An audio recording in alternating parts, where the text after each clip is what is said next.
docsforpatientcarefoundation.org.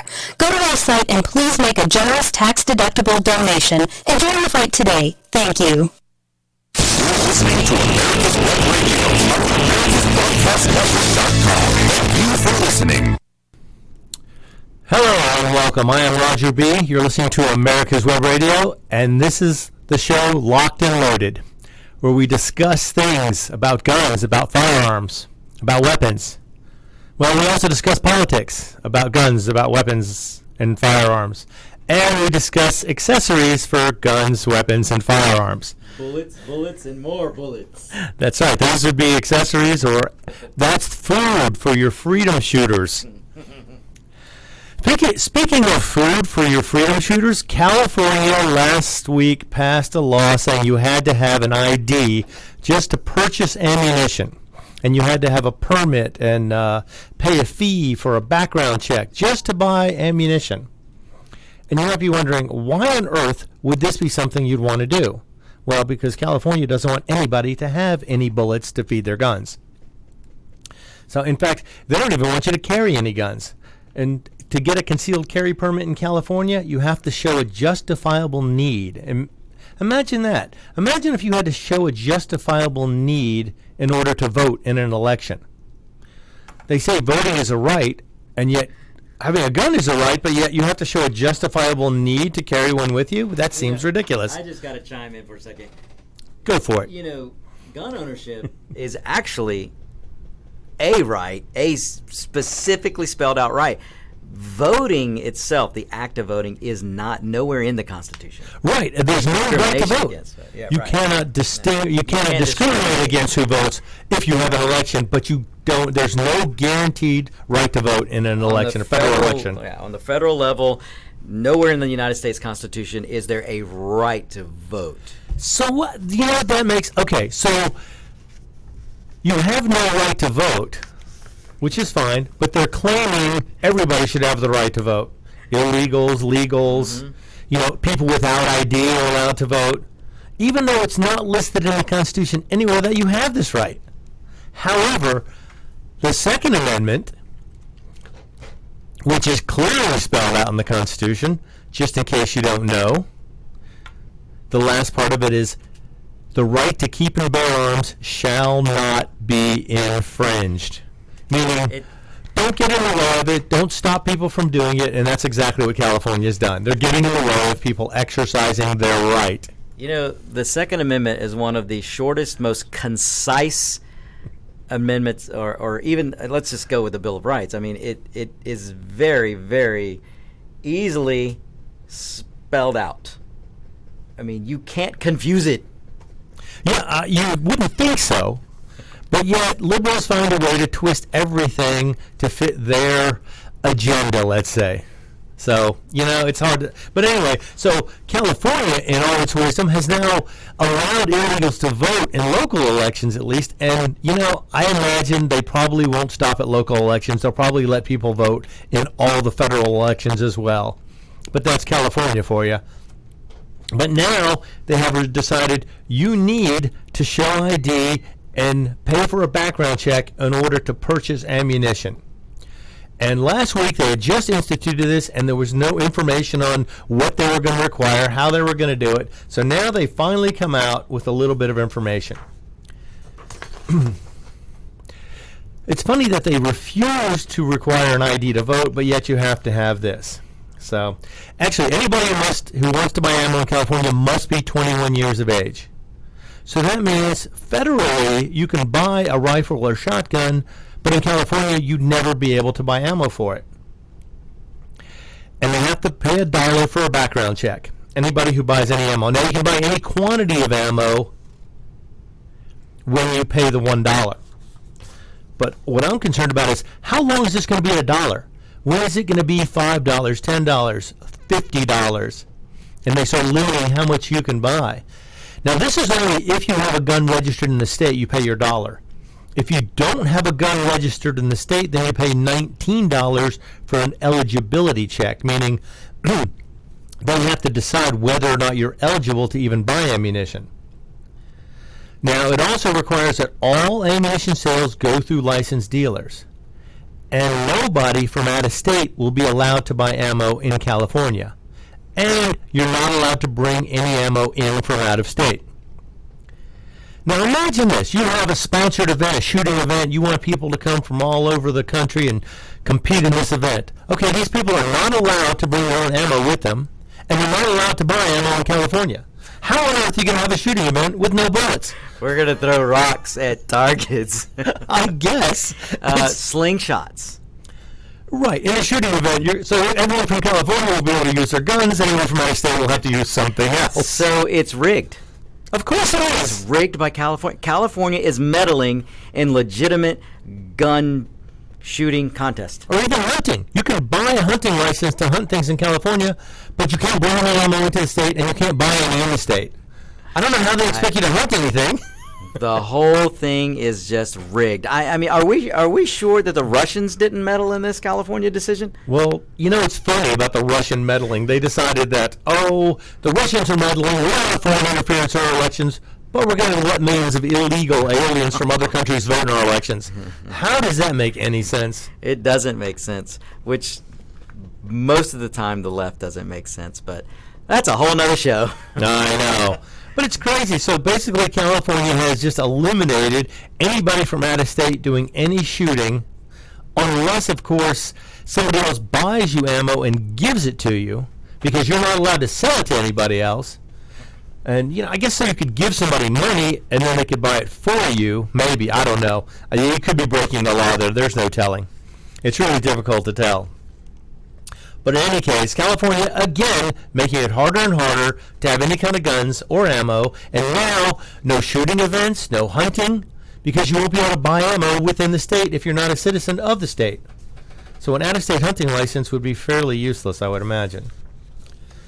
But then again, they think this is logical, that law-abiding citizens have their rights restricted. I just don't get it. But, I don't know how Californians can sleep at night knowing this is going on. Well, maybe they just don't care. They just don't care. So, I don't know. All this bad news is just flowing like water out of the left coast.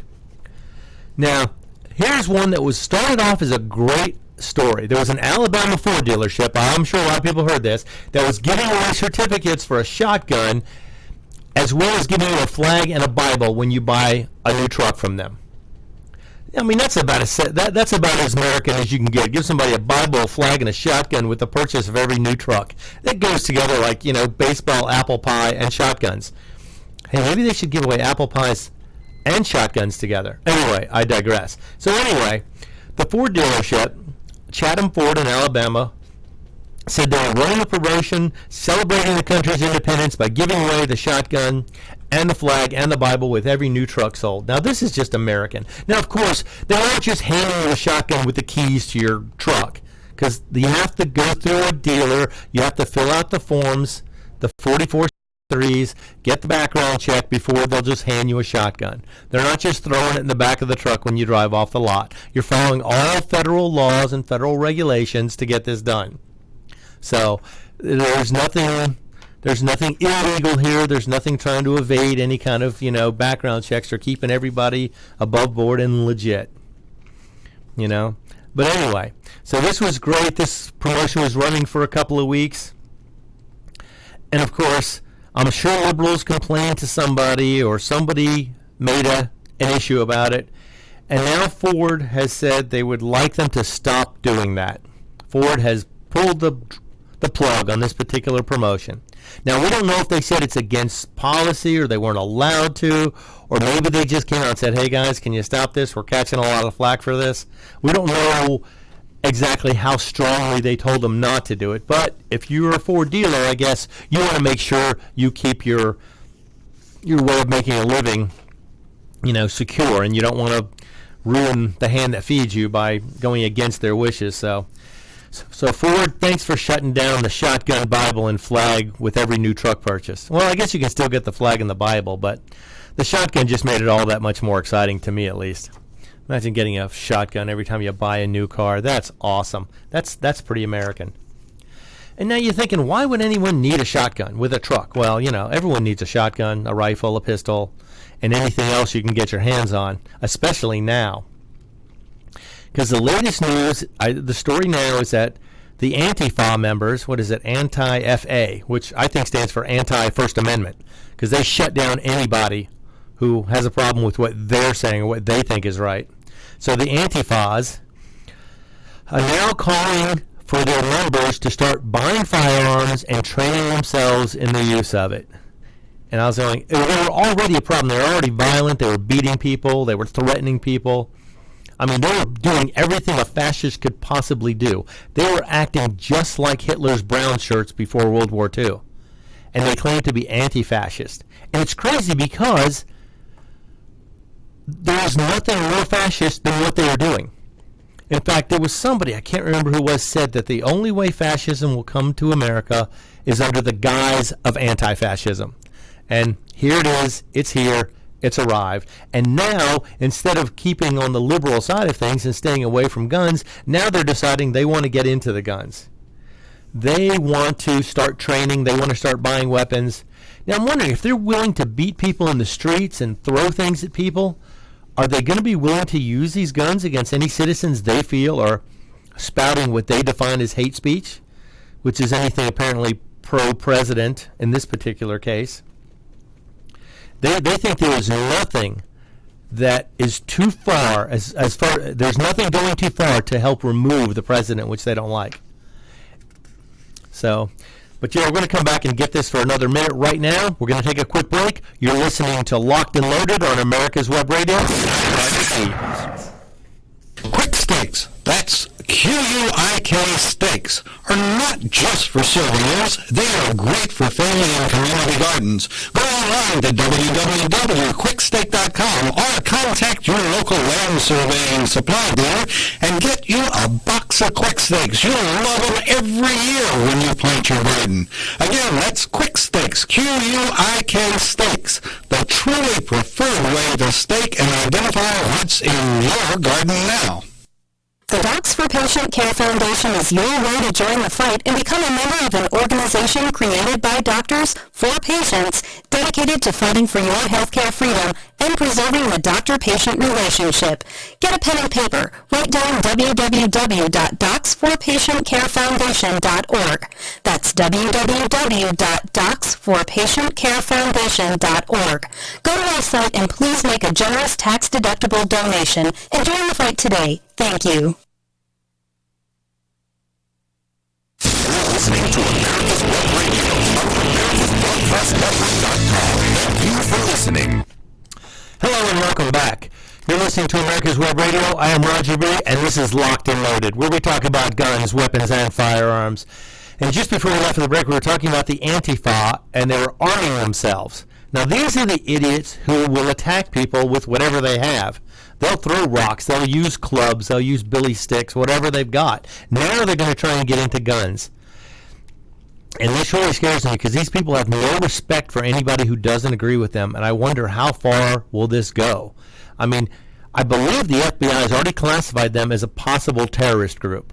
And now that they're trying to accumulate weapons and get real training, this is going to escalate things considerably. Now, I know a lot of you are sitting back going, oh, yeah, they're going to buy pink Nerf guns and they're going to train with them. No, this is actually happening. They're actually signing up for real training classes, purchasing actual weapons, and learning how to use them. I mean, granted, it's not that hard to learn how to use a weapon, basically. Now, getting to an advanced stage takes a lot more time and effort, but these idiots they're dedicated to their cause. They will do almost anything to stop the president from getting, his accolades for doing what he's doing. They call him a racist on a daily basis. Even the people in Washington, all the Democrats call him a racist. But the funny thing is, all the Democrats who are calling him a racist, they're now finding out are actually pedophiles. So how can we determine who's telling the truth? You think the pedophile is going to lie more than the racist? I don't know. But, of course, if they looked into the actual facts, Trump has never done anything even the least bit racist. But I'm curious to see where the whole pedophile thing is going to go. But that's a whole other story that doesn't have to do with guns, weapons, or firearms. When you can't compete with a great economy and you can't compete with great trade deals, you must be a racist. Oh, absolutely, absolutely. When you have the lowest unemployment rates in history for most minorities, oh, you've got to be a You racist. must be a racist. You know, Roger, that sounds like a segment just waiting to happen. You must be a racist. You're a racist if. Yeah, no kidding. Morons. But anyway, so be aware, Antifa is training, they're getting weapons. Now that's something that brings me to, and of course, now this has been a couple of years ago in Las Vegas. There was the big mass shooting there. Many people lost their lives. And of course now a family is suing the gun manufacturers for that, for wrongful deaths. I have a quick question before you get into that. Sure. How can Antifa be Antifa when they're more fascist than they're about as fascist as you can get? Oh, it's like Hitler's brown shirts reincarnated. Yeah, absolutely. That's exactly what they and are. Mussolini's black shirts. Exactly. And those were two of the biggest fascist regimes in history. Well, Antifa, like I was saying earlier, Antifa is anti-FA, anti-First Amendment. Well, that's They're restricting they free are. speech everywhere they possibly can to push their own agenda in their own speech. That they are. So they're not really anti-anything. They are No. pro-fascist all the way. They are huge fascists by the Oh my God. very definition of By what fascism. they're doing, they're exemplifying the fascist movement. Yep. And exactly, that's how it came to be in Germany. If anybody knew anything about history, they would look at these guys and goes, this is exactly what happened in Germany before World War II. This is exactly what happened in Italy before World War II. This is what started World War II. Let's not let it happen again. But people forget. You know what they say. If you don't learn from history and you don't know history, what's history going to do? Repeat itself. Yep. Those who do not learn from history are doomed to repeat it. However, the worst part of that is those who do learn from history are doomed to watch the idiots repeat it because they didn't learn from it. That's right. And there are enough reality shows on TV. I don't need to see the idiocy in Washington take us down. Such an awful. I know. It's like, did they learn nothing? It's like, oh my God, it's hilarious. Actually, Trump is being, threatened and called names every single day. And you know what? And the people who support him, they go on supporting him. They go about their lives. They do what they have to do. They roll their eyes. They shrug their shoulders. They move on. There's been, I think she's like an 8-year-old who's been impersonating, what's her name, Alexandria Ocasio-Cortez. Yeah, doing an impression of her. And she says now she's going to have to stop because she's getting death threats. Who on earth threatens an 8-year-old with death threats because he's imitating a politician? People on the left, the brown shirts, the black shirts, the Antifas. The so-called tolerant left. Oh, they're not even close to tolerant. They keep trying to spout that off, but you look at their history, they have never been tolerant. And apparently, at the rate they're going, they never will be. Yeah, they're so tolerant. But here, so some families decided to sue the gun manufacturers after the shooting in Vegas, saying that they advertised their weapons as being fully, capable of this type of thing and very destructive, and it was their fault for advertising what they did.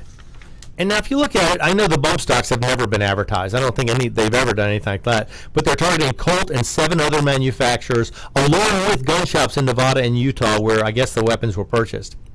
Now, it's unfortunate these people don't know that there's a law in place that prevents you from suing gun manufacturers frivolously. Because the gun did exactly as it was supposed to do. It worked as it was designed. It did what it was supposed to do. It shot. Now, if it had malfunctioned, if it had blown up, if it had gone full auto all by itself, then there might be a lawsuit pending because they didn't provide a quality product. Well, you never go full full lift. Full semi-automatic. Full semi-automatic, and we can't do that. Now, I just wonder if they're going to follow through with this logic elsewhere. When you see a car speeding down a canyon road, when you say buy this brand or that brand, it's a great car. Can they sue the car manufacturer if someone's caught speeding in their car? That's ridiculous. Of course you can't. Well, you can. You can actually sue anybody for anything in this country. There's no limits on that. Whether you win or not, I think most people would see that as frivolous, as they should with this one.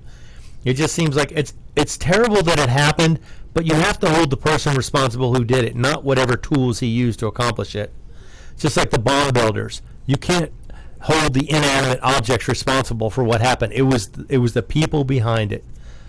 You always see people on Facebook putting their guns by the door and they never do anything bad. They just sit there, nothing there. But unfortunately, we'll never know what really happened in Vegas because the guy used the gun on himself last, and that was the last thing that he ever did, which is unfortunate because I would have liked to have seen him tortured a little bit. Punished a little bit more for what he did. There's no excuse for that.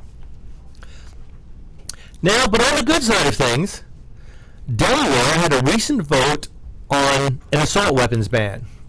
Delaware is right in the middle of a very huge anti-gun district.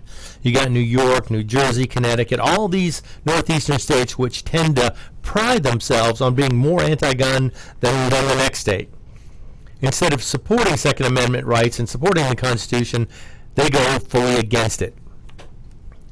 But it seems as if people's idea on gun rights is swinging a little bit more toward the pro-gun side now. It tends to go back and forth like a pendulum.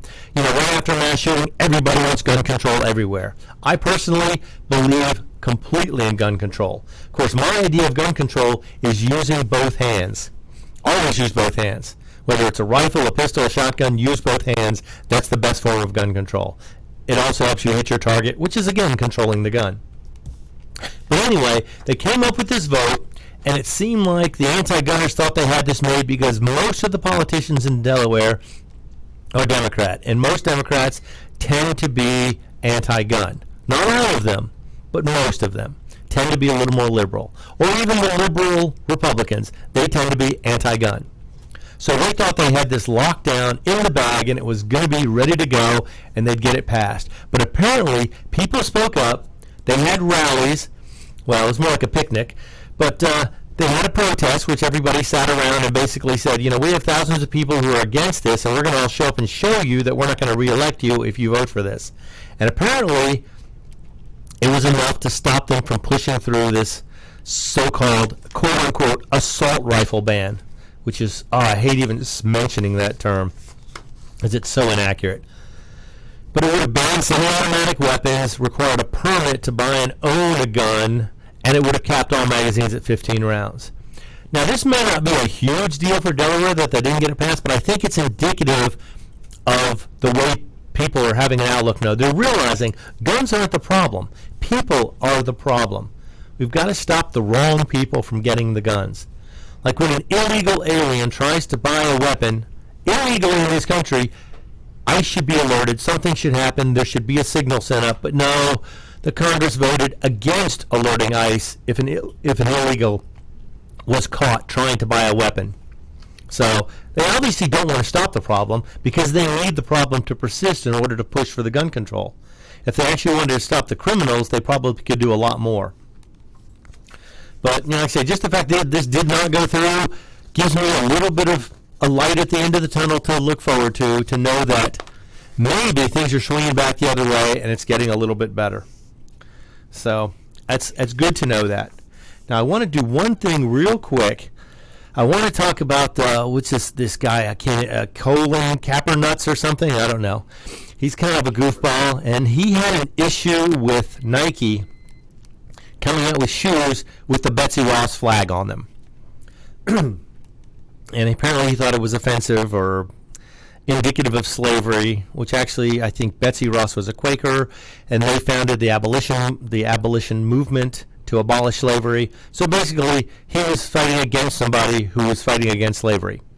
So he's completely backwards. And yet he has decided that he wants to engage in religion that still involves in the black slave trade. So I don't know where he gets his information from. Well, he probably doesn't. So, but anyway. So you're wondering, oh my God, what does this have to do with guns, Roger? I don't understand. Why would you even bring this up? This has to do with shoes. Not even hunting shoes. Well, let me tell you. A lot of people came out with things to, I guess, go against Kaepernick's weird opinion of this, and they came out with coffee mugs and T-shirts, and the Betsy Ross flag was basically everywhere it could possibly be. Well, one gun company decided that they were going to go a step beyond this. Because this is a free country, well, relatively so. They decided they were going to manufacture something that had the Betsy Ross flag on it that would just be something that every gun lover would want. So Palmetto State Armory, in all their wisdom, has designed and they're starting to tool up to manufacture AR-15 and AR-10 lower receivers with the Betsy Ross flag on them. And I believe they're going to limit the first production numbers to 1,776. And the serial numbers actually start with 1776. And then they have, I think, up to 99,000, but they're only going to make 1,776 of the AR-15 lowers. Now, there are two different designs of the AR-15 lowers. One just has the Betsy Ross flag on it, and one has a little different variation. All right, we're going to come back and finish this up in a few minutes, and we're going to go into a breakdown of an AR-15 for field stripping. You're listening to America's Web Radio. This is Locked and Loaded, and I am Roger B. The Docs for Patient Care Foundation is your way to join the fight and become a member of an organization created by doctors for patients, dedicated to fighting for your healthcare freedom and preserving the doctor-patient relationship. Get a pen and paper. Write down docs4patientcarefoundation.org. That's DOCS, the number 4, patientcarefoundation.org. Go to our site and please make a generous, tax-deductible donation and join the fight today. Thank you.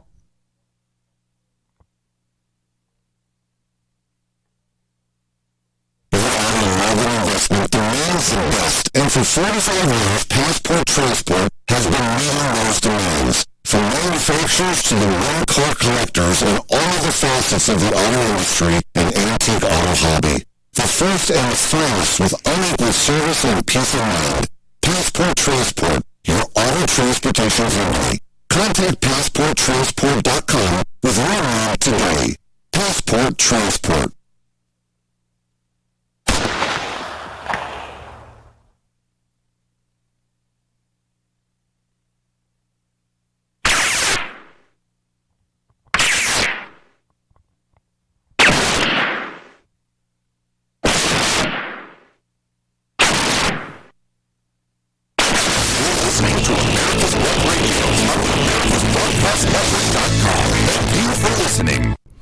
Welcome back, friends. We were just taking a few rain shots while we were going through the commercial breaks, as you probably heard that. Well, I'm going to continue one quick story, and then we're going to get into the field stripping of an AR-15. And before you enthusiasts start rolling your eyes and shrugging your shoulders saying, yeah, Blind Monkey could do that in a blizzard, I'm going to do it anyway, because I'm not claiming to be as smart as a Blind Monkey. But anyway, so the Betsy Ross lowers from Palmetto State Armory, they have 1,776 with the Betsy Ross flag on them. Then there's another design that has Betsy Ross sewing the flag and the flag coming out. You have to go and look at it. And they have I think their limiting notes are 1,776 also, and there are AR-10 lowers available. Now, last I checked, the one design was sold out. Another design of the AR-15 had still a few available, and the AR-10s were still available. Now, all these are pre-orders. It's going to be a few weeks because they're tooling them up and they're going to start making them.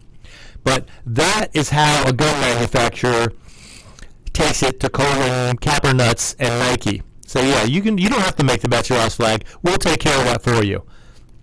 Because, pride in America is something that Nike apparently doesn't have. Well, considering all their stuff's made overseas anyway, what do they care? Okay, anyway, here we go. We're going to try and do a breakdown. Now, if you're watching on Facebook Live, you can see this. If you can't, I'm sorry, but I'm going to give you as best a description as I can. We're going to take an AR-15 variant. This one happens to be a pistol, and we're going to do a field strip on it. Like I said, I know, Blind Monkey in a snowstorm. Well, here we go.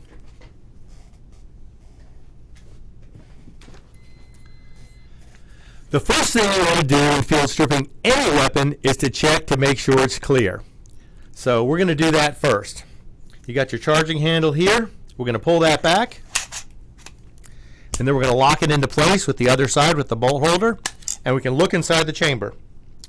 Yes, that appears to be clear. We have nothing in there, nothing in the chamber, no magazine in the mag well. I can see my fingers in there, so there's nothing in there. So now, in order to field strip, we're going to have to release the bolt. It has to be in the forward position because right now the bolt is back here. And that would keep us from performing the breakdown. So we're going to pull this, let it go. Now we're back in a position where we can field strip. Now in order to field strip, you want to push the takedown pin in the rear, which is right here. Those of you who know where it is, you just push on it a little bit. If it's too tight, use the tip of a bullet, the tip of a pen, anything handy. The tip of anything. Well, maybe not anything. But then we're going to pull this pin out but not completely out. It should stop. If it was assembled correctly, the pin should stop and be in a pushed out position, as you might be able to see there. I don't know. And then the entire forward of the gun will tip forward. Ta-da! And that's the basic field stripping maneuver here. Now what you want to do is you want to pull out the bolt carrier group, which contains the bolt, the firing pin, the bolt carrier, and I think that's it. Yes. And then we're going to pull the charging handle, just enough to be able to grab hold of the bolt carrier and pull it right out of the back. There. Ta-da! Done.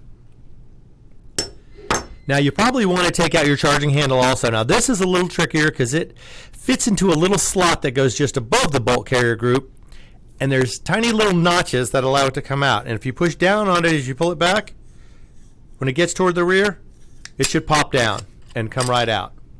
Ta-da! And that's all you have to do to do a basic field strip on one.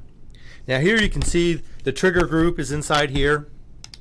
So if you want to do any modifications or check for cleaning, always clean the inside of the trigger group. It'll make it function a lot better. And now you can look down the barrel.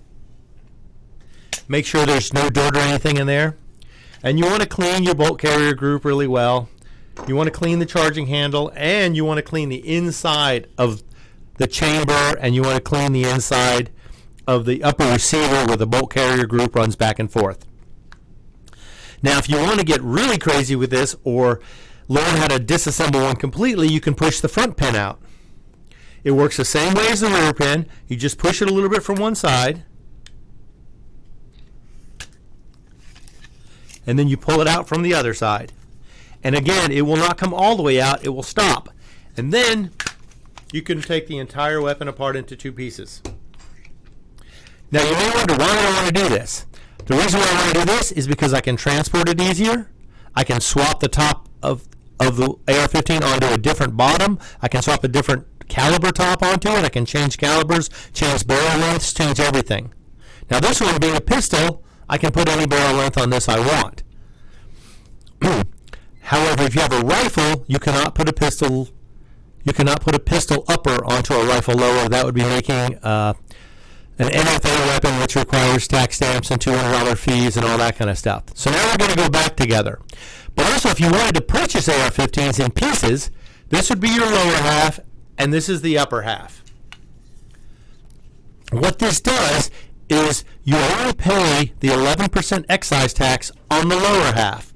So if you buy it separate, you see how easy it is to put together. You can say, I've never built one before, I don't know how. Well, this is not about building. This is just about assembling for field stripping. So again, we're going to go to the front first. Mr. B, I got a question, Mr. Okay. B. Yes, sir. Where's your shaving brush? Huh? Your shaving brush? I don't know.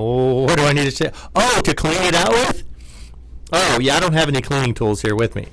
I'm just disassembling. I'm not actually cleaning. This thing is clean as a whistle. So we're going to push the front into the front of the lower receiver like so. Ta-da! Push the pin in. Now it pivots again. Now we're back to pivoting to the front. Now here's the tricky part. You want to put the charging handle in, but you have to line up the little notches with the little slots inside the upper receiver. You're going to put it underneath it and push upwards on it until it clicks in. Ta-da! And before you drop it all the way in, you take your bolt carrier group, put it in place, drop it forward, push everything together. Should click into place as the bolt actually locks into the chamber. And then we're going to flip it back, push our pin back together, and we have just field stripped and disassembled an AR-15. Ta-da! Yeah, I know. A monkey could do it in a blizzard. But still, if you've never seen it done, you can watch it on Facebook Live. You can see me doing this. Hopefully, we won't get into any trouble. But I would think cleaning things would be something good. Everybody wants to clean things. So now that you know how to field strip one, you're probably going, well, wow, that was pretty easy. I could do that. Now, what else would I want to do to my gun? So that's the next thing I want to kind of get into a little bit here. I want to discuss customizing or modifying a gun that you have for carry or for self-defense at home. This is a subject that's been debated a lot because there's so many issues that can come up if you start modifying a weapon. The biggest as far as carry guns and home defense guns is reliability. You want something that's going to be ultimately reliable beyond any shadow of a doubt. If you have a 99% chance of it firing, that's not enough. You need to know that gun is going to work 99.99999% of the time. And that means you have to fire it a bunch and keep it clean, keep it maintained to make sure it's at its ultimate reliability. And if things start to wear, you got to know that some parts will need to be replaced if you use the weapon a lot. Now, most people with a home defense weapon don't shoot it that often unless it's something they carry all the time, or they only own one or two weapons and it's the one they shoot. But you might ask, okay, how reliable should this be? I mean, is there any way to, make this better? It should be as reliable as liberals calling for gun control anytime there's a shooting. That's how reliable. Now, some of the modifications can be a little tricky because you got to realize engineers spent years designing and perfecting these weapons, and what are you going to do to it to make it? Is it going to affect it? Is it going to make it less reliable? Is it going to make it harder to use, easier to use, but less reliable? Now, there are some modifications that can actually make your gun more reliable. They will actually enhance the reliability. Now, before you start with any weapon, of course, check for clear, remove the magazine, make sure everything is, safe, and even check it 2 or 3 times to make sure. If you put it down and walk away, I always come back and check it again. Because, it's those gremlins that'll get you by sliding one round in the chamber when you weren't looking. So the first thing you want to do, you want to field strip and examine all the parts. Now, you may notice on some guns, especially if they're metal to metal, you're going to see machine marks. You're going to see places where it was cut by by some sort of machine. And you're going to see these marks. Now, anywhere where metal touches metal, you can smooth that out, especially when it comes to trigger assemblies and things like that. Now, you don't want to use a stone or sandpaper. You don't want to take that much metal off. All you want to do is get a cloth with metal polish, and you want to polish every metal surface that touches another metal surface, or anything that could possibly cause a malfunction or cause undue friction where it shouldn't be. So, and you don't want to take too much metal off to where it gets sloppy or loose. You just want to polish things and make them smooth. So I'm not advocating anybody do this if you're not completely comfortable with disassembling this gun to every last piece and part. And the best thing is there are thousands of gunsmiths out there who can do this for you. There's probably not quite as many, but quite a few amateurs who can do this for you. So if you're working on your own carry weapon, and this is the first time you're doing this, I do not recommend you do this on your own carry weapon first. Always let somebody else who knows better show you what to do. And like I say, you're just talking a little bit of cloth with some metal polish to start with. Any place metal touches metal inside the trigger mechanism or even on a slide, you can take it and just take it down just a little bit and make it smoother. Now, I don't know if any of you have ever gone to a store and looked at, like, say, a 1911. These are very common, that they have several different levels of 1911s. You can pick up a $500 1911. It will function just fine. It works. The slide goes back and forth. Safeties work. Then you pick up a semi-custom or custom production gun, an STI or a Brown or a Nighthawk Customs, and then you work the slide on one of those. Immediately you'll feel the difference. Everything on the custom or semi-custom gun is hand-fitted, and the tolerances are so much closer. Now, what does this do? This makes your accuracy better. It can also help with reliability. Smoother metal parts run against each other much quicker and with much less friction and much less chance for a jam than parts that are not polished. So you want to keep everything polished. You want to keep everything smooth. And also, even though this would be ideal with a used gun, even with a new gun, take it apart, clean it thoroughly. Because a lot of times they machine them, they put them together, they throw them in the box. So there's bits of machine metal, there's bits of dirt and everything inside the gun. These are going to make it feel gritty, make it feel rough, and you want to remove all the dirt and everything and put a high-quality lubrication in it to keep it clean and lubed, especially with a new gun. Because you might think that new guns are better, but they're actually usually cut to tighter clearances, and they haven't been used yet. So if any problem is going to arise, you won't even know until after you shot it for a while. So be especially wary of new guns. I know it sounds weird, but a used gun, if you know its history or know where it came from, it's more than likely unproven reliable, unless it's a safe queen and somebody's had it sitting in the safe for 10 years and never fired it, or fired 3 mags through it and set it away and never shot it again. So be really careful when you're working with new guns. Don't assume they're going to be, reliable 100%. Things can happen even in the best of manufacturing. Now, gun manufacturers are some of the best when it comes to quality control. However, there have been recalls, there have been issues that have happened even in gun manufacturing. They are rare, and a lot of times they never manifest themselves, but just the fact that they can happen can promote a recall. So be wary with new guns especially. So you take it apart, you start polishing all your metal with a little metal polish and some cloth, and then you want to put it back together and fit it and try it. And you want to do this, it may take dozens of times of taking it apart, polishing a little at a time, putting it back together. And every time you put it back together, you want to remove all the metal polish you possibly can because you don't want any undue wear on it. Now, you can go to YouTube and watch some videos, but again, be very careful, watch many of them and see. Now, like I say, I'll tell you, one of the first things that I do on any Glock that I own is I give it a 25-cent trigger job. And you might wonder, 25 cents, what's that going to do? You take your cloth, you take your metal polish, you polish the trigger mechanisms, you polish the disconnectors, you polish all the pieces to remove any type of machine marks or any rough patches, anywhere that contacts anything. The plunger and the plunger spring. Make sure they're functioning right. Polish the very surface that rides along the trigger actuator bar that pushes the plunger up.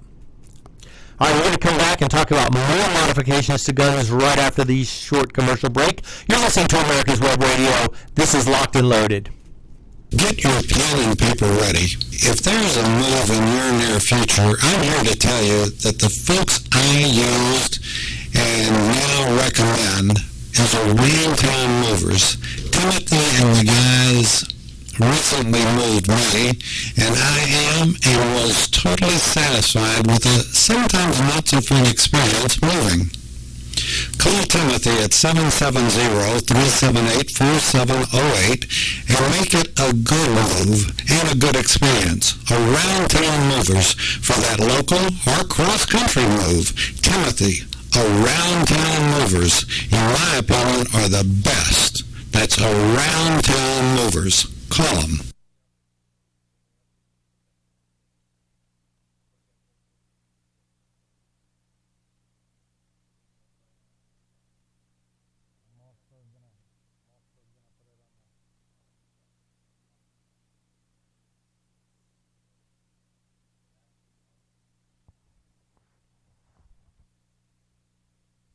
Years of experience is behind their most trusted name in auto transportation. Passport Transport, the first and finest today. That's why Passport Transport is the preferred auto transport for major auto manufacturers, concours, museums, tours, and collectors. And should be your choice from across the state to across the country. When you have the need, go to PassportTransport.com and enjoy the peace of mind your first experience will give you. Passport Transport. This is Ron Camacho, host of the Business Hour, on Fridays from 10 to 11 a.m. Join me as I talk with passionate professionals on a program that profiles the best businesses, business professionals, business practices, and fascinating individuals to get an insider view of how America works. 10 to 11 a.m. on America's Web Radio. You're listening to America's Web Radio on AmericasBroadcastNetwork.com. Thank you for listening. Hello, ladies and gentlemen. Welcome back to Locked and Loaded. I am Roger B., and you're listening to America's Web Radio. And just a few moments ago, we were discussing modifications to carry weapons and home defense guns. And we said, you can polish up the action a little bit, smooth out some trigger parts, as long as you know how to do a complete disassembly and reassembly, and just try it every time you do a little polishing, put it back together and try everything. And when you go fire at the range, put 1 or 2 bullets in the magazine to start with to make sure you haven't affected the function. Like I said, if you haven't done it before, get somebody to help you, watch a ton of videos, or get a professional to do it for you. Either way, but be very careful. Now, here are modifications I'm going to talk about that you should not do to a home defense or carry gun. And these have nothing to do with function either. And a lot of people have these and don't think anything about it. And it's not always going to be an issue, but there's a possibility. and it will get you into trouble with lawyers more than anything else. I'm talking about replacing factory parts with equivalent parts that have some sort of writing or slogans on them. I'm sure you've all seen the AR-15 dust covers that have the one shot, one kill, or Velox Mortis, which is Latin for swift death. Or you might say smile, wait for flash, things like that. They're cute, they're funny. Or, it's fun to do some customization, but let me ask you this.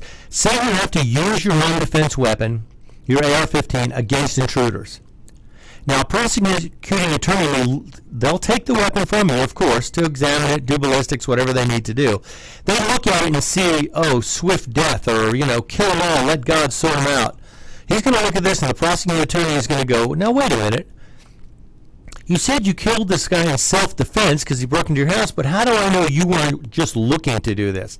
That you were some gung-ho maniac, just couldn't wait to shoot somebody? We all know that's ridiculous, but you know what? If you get a sympathetic jury who thinks you're some sort of, crazed gun nut, which, most anybody who owns more than 3 guns is considered a gun nut by liberals anyway. Actually, a lot of them, if you only own one, you're a gun nut. But anyway, don't go looking for trouble. These are something that you could probably avoid. I mean, I know it's really fun to put some of these things on the guns, and it makes for, to personalize it a little bit, to make it your own. Now, there are probably some things you could put on there that would not cause any trouble.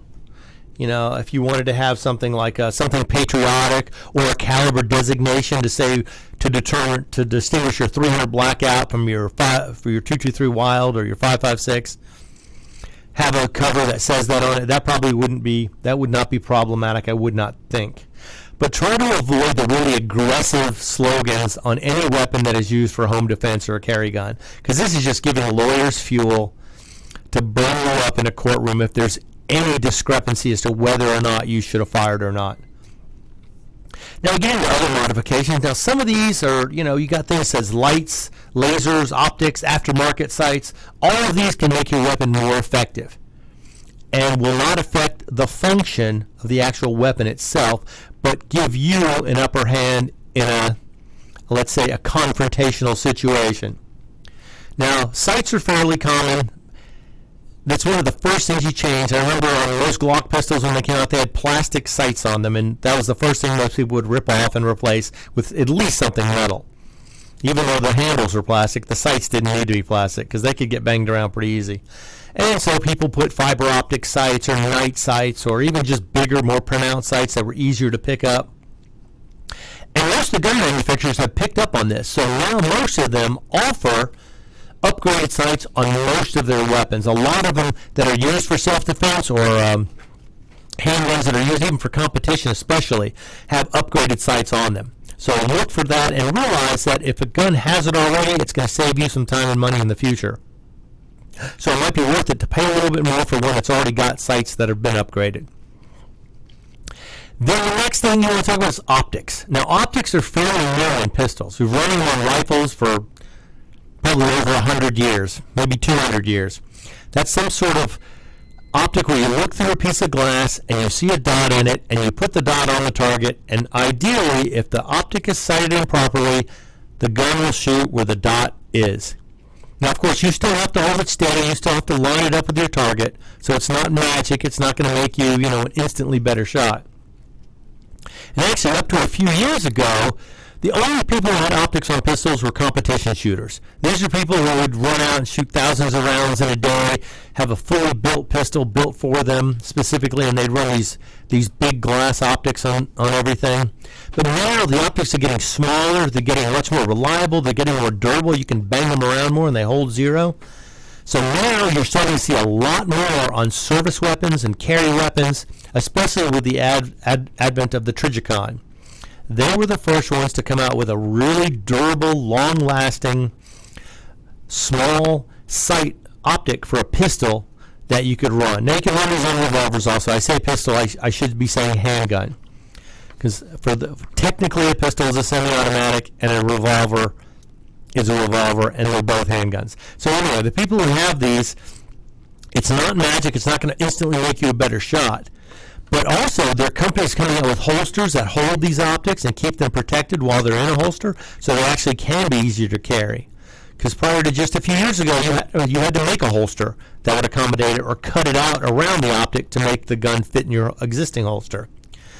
Now, when you put an optic on, you have to learn how to use it. It's like learning how to shoot all over again. If you have a good sight picture and you draw and don't have to hunt around for it, chances are the optic will make things even easier. But if it takes you a while to hunt for a sight when you draw, the optic is something you'll just have to get used to. Finding the dot, keeping it on target, and learning how to use it. It actually makes your draw and acquiring sights easier if you learn how to use it properly. So I would say it requires more practice than a standard sight. Because the standard sight is a little more lenient, it's a little more easy to see things when you've got the sight. And then the next thing you really want to consider is a laser. And I know, yes, laser. But the laser is unique in that if it's set up properly, it can give you a big advantage, even just psychologically. Imagine you're going up against a foe and all of a sudden a red, green, or blue dot appears on your opponent or on your potential foe or assailant. All of a sudden, if he sees it, you've got a psychological advantage, especially if he doesn't know where it's coming from. And you can just, at that point, you make your threat, get out of my house, get out of my backyard, get off my dog, whatever it may be. You tell him, go home, get out of here, this is your house. Always threaten somebody, give them an option to leave before having to use deadly force. Unless, of course, they shoot at you first, then it's no holds barred. But now the disadvantage to a laser is, say you're in a smoky situation or very dusty. If you're outside and there's a lot of pollen or a lot of dust, that laser is going to draw a straight line right back to where you are. So you're basically pointing where you are. Now if there's not, that dot can appear on somebody or in an area. You catch their attention with it, and you will basically have them if they don't know where you are. Now, of course, you have to be able to see your target to shoot them. The laser might make it a little easier if your night vision is already adjusted. By night vision, I mean just that your eyes are still adjusted to the darkness. But again, training with them has to be done. Because you need to learn to turn the lasers on and off as needed, especially in a situation where it's dusty or smoky and you can be tracked back to you. You want to use it just when you're about to take a shot, or you have good cover and you can put it on something. You can paint the target, but this way it prevents you from drawing a line right to yourself and putting yourself in a situation where you're going to become a bigger target or easier to find than if you're in a dark room with a pistol without a laser. Now, the optic in this situation will be very good because it is not affected by the smoke, by dusty situations, except it could get on the lens, and impair your vision some, but you're not going to be tracking anything back to you with an optic. An optic is all internalized. It uses a laser that focuses on a screen in front of your eyes. Now, one big advantage to the optic is it puts everything in the same focal plane. So if you're like me and you need to break out the reading glasses on occasion, the optic is a perfect way to learn to see the target with an indicator on it. The last thing is a flashlight. This is something that's becoming much more standard because LEDs are so much smaller now and much more powerful than the previous lights. There are great advantages to be able to see your target. You can't shoot what you can't see, and you want to make sure you identify your target thoroughly. You don't want to shoot the ex-wife because she came back to get her blender in the afternoon. Make sure the lights are on, make sure you can see. But again, you have a flashlight. It could point right back to you, and they're going to shoot at the light. Loaded. This is America's Web Radio, and I am Roger B. Till next time.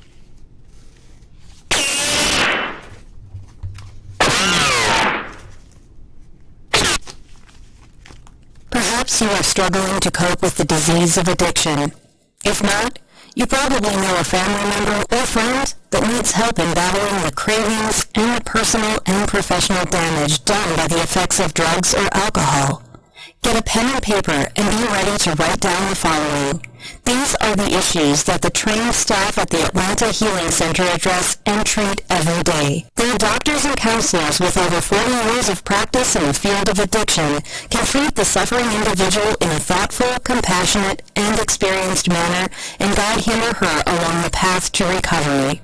So call 770-696-9862 and speak to a knowledgeable staff member about how you or your loved one can be helped to enjoy a better and healthier life.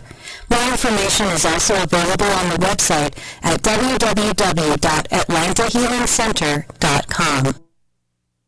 Get your pen and paper ready. If there's a move in your near future, I'm here to tell you that the folks I used and now recommend is our Raintown Movers.